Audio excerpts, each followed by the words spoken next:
Hello दोस्तों, welcome to my channel subscribe Assam. আজি বিৰোধী আন্দোলন আছে মংগলদৈ মহাবিদ্যালয়ত, তেওঁলোকে আগমন যাম আৰু এতিয়া অলপ বহুত মানুহ আছে। আপোনালোকৰ পৰিৱেশটো চাই লওক, নানা মানুহ আমাক কাৰ নালাগে, আচলতে আমাক দৰ্শকতে নালাগে, সেইবাবে আমি এতিয়া কাৰ বিৰোধী আন্দোলনলৈ যাওঁ। আমাক এতিয়া আমাৰ চেনেলত যদি দেখাম তালৈকে যায় জুবিন গাৰ্গ খেলি থাক মই নেখালোঁ ফ্ৰী ফায়াৰ। জুবিন গাৰ্গ আৰু বৰ্ষাৰাণী বিষয় মানে কি হৈছে কেব আছিল খা হ'ল। এতিয়া আমি যাম মংগলদৈ মহাবিদ্যালয়। আপোনালোকৰ গোটেই ভিডিঅ'টো মই দেখাই আছোঁ বৰ্তমান। এতিয়া কেৱল কেমেৰা আপোনাৰ গোটেইখিনি মই দেখাই আছোঁ।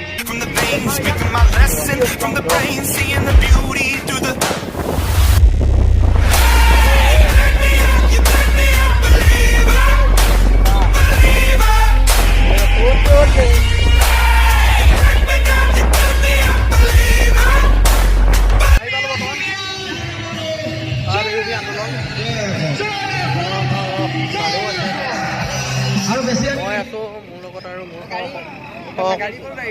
এই আমাৰ আহিবালা বিখ্যাত নাৰী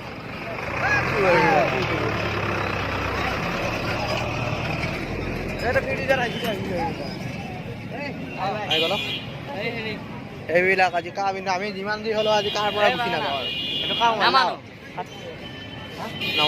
নামানো দেই। আপোনালোক মই বেকমাৰে গোটেইখিনি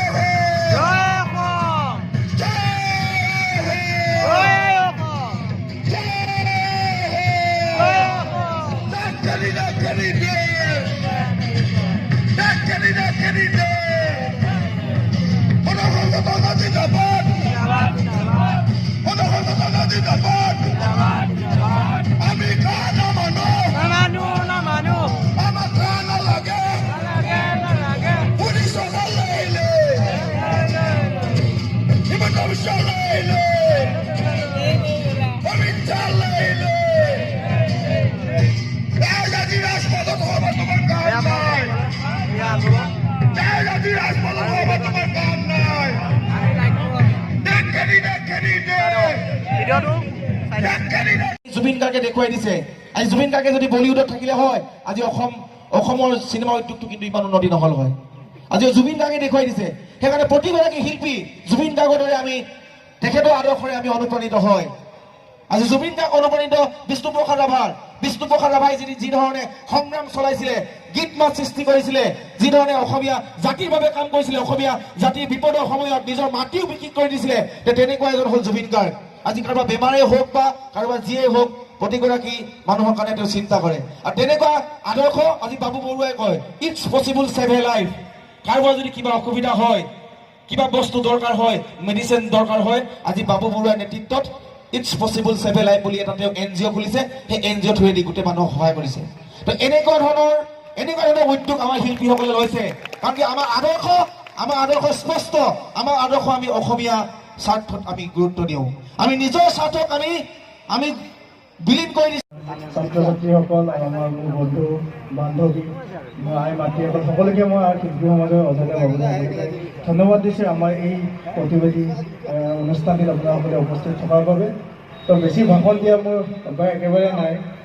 অজয় দাক ক'লে, আমাৰ সকলোৱে দাদাসকল নেতাসকলে ক'লে, মই খালি এটা অনুৰোধ জনাম মোৰ গীতৰ মাজেৰে, যাতে আমি সকলোৱে মিলি থাকিব লাগে, সেইটোৱে আৰু। অলপ আগত সুমজতে কৈছে যে আমাৰ মাজত কোনো হিন্দু কোনো মুছলমান নাই, আমি এটাই জানো আমাৰ অসমীয়া। সেইটো প্ৰথম পৰিচয় আমাক যেতিয়া মোৰ কথা কৈছে, বিদেশত যেতিয়া মোক অনুষ্ঠান কৰিব মাতিছিলে, ছিংগাপুৰ মাতিছিলে, তেতিয়া মোক কোনো হিন্দু মুছলিম বুলি মতা নাছিলে, অসমীয়া বুলি মাতিছিলে, এজন অসমীয়া ল'ৰা বুলি।